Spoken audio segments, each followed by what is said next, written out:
নমস্কার, কেমন আছেন সবাই?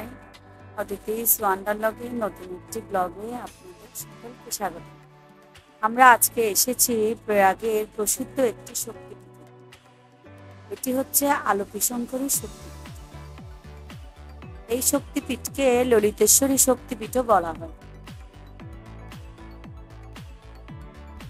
এই মন্দিরের বাইরে আর ভিতরে দুই দিকে অনেক দোকান আছে, যেখানে মায়ের অনেক প্রসাধনী পুজোর সব দ্রব্য পাওয়া যায়।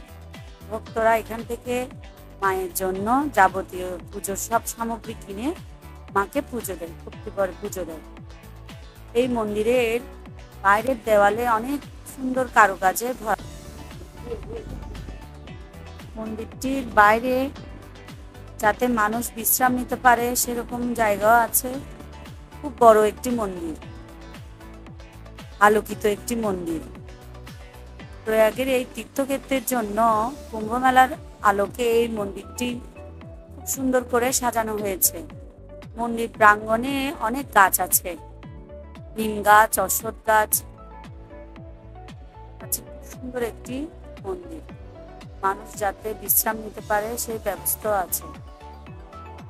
যজ্ঞকুণ্ড আছে মন্দিরে। দেওয়ালে স্ক্রিনে মায়ের অনেক মন্ত্রাদি আছে, সৌলাত্য সহ দেওয়া আছে। সুন্দর এই মন্দির। প্রশাসনিক ব্যবস্থা তো খুবই চমৎকার। প্রশাসনিক সব নিরাপত্তা ব্যবস্থা খুব জোরদার।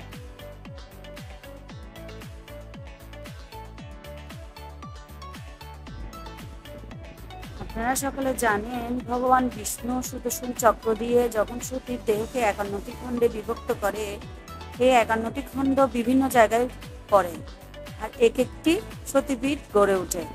এটি হচ্ছে মার একটি সতীপীঠ।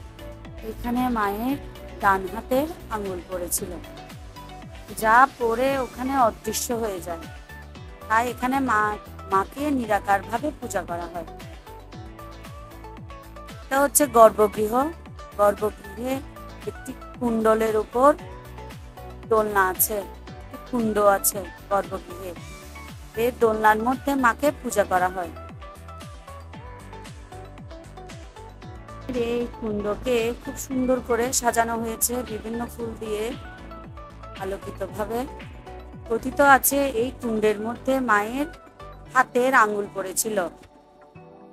আর যেই দড়ি দিয়ে দেখছেন, সেই দড়ি দিয়ে দোলনাটা ঝুলানো হয়েছে, তাতে কাপড় দিয়ে মুড়িয়ে দেওয়ানো হয়েছে।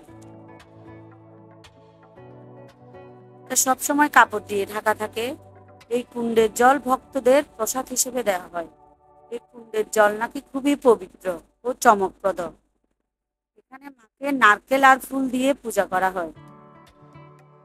ভক্তরা যদি মাকে ভক্তি করে কাপড়, পান, সুপারি দিয়ে, চুন্দি দিয়ে পূজা দেয়, তাতেও মা গ্রহণ করে।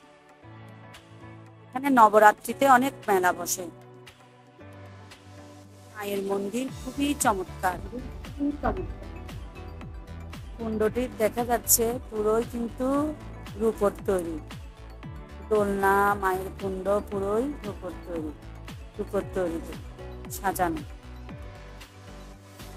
আপনারা যদি কখনো উত্তরপ্রদেশে প্রয়াগরাজে যান, তাহলে অবশ্যই এই মায়ের মন্দির দর্শন করবেন।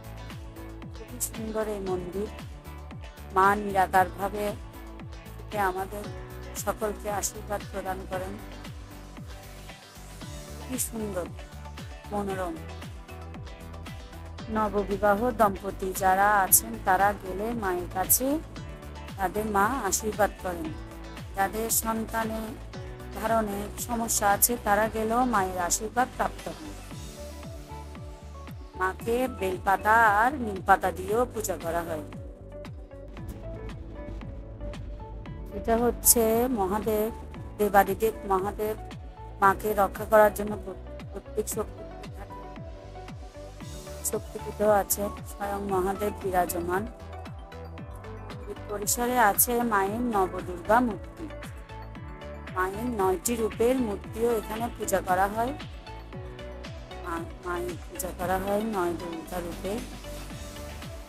কুণ্ডতে আছে মায়ের নিরাকার রূপ, এখানে আছে মায়ের সাকার রূপ। এটা হচ্ছে হনুমানের মূর্তি। আর এর পাশে হচ্ছে মায়ের নবদুর্গা রূপ। মায়ের 9টি রূপেরও পূজা করা হয়।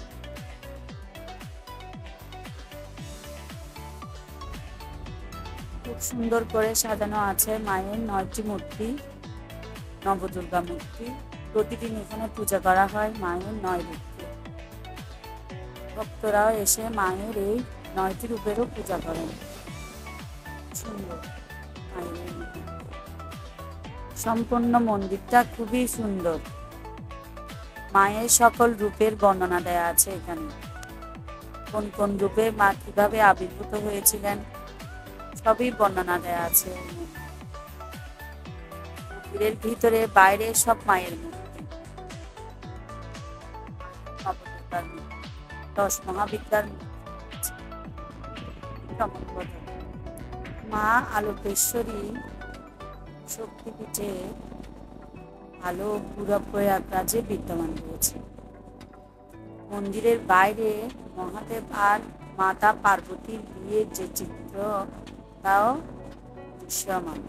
খুবই সুন্দর এই দৃশ্য। এটি মন্দিরের বাইরের চিত্র। তো আমার এই ভিডিওটা ভালো লাগলে আপনারা লাইক করবেন, সাবস্ক্রাইব করবেন। সবাইকে ধন্যবাদ।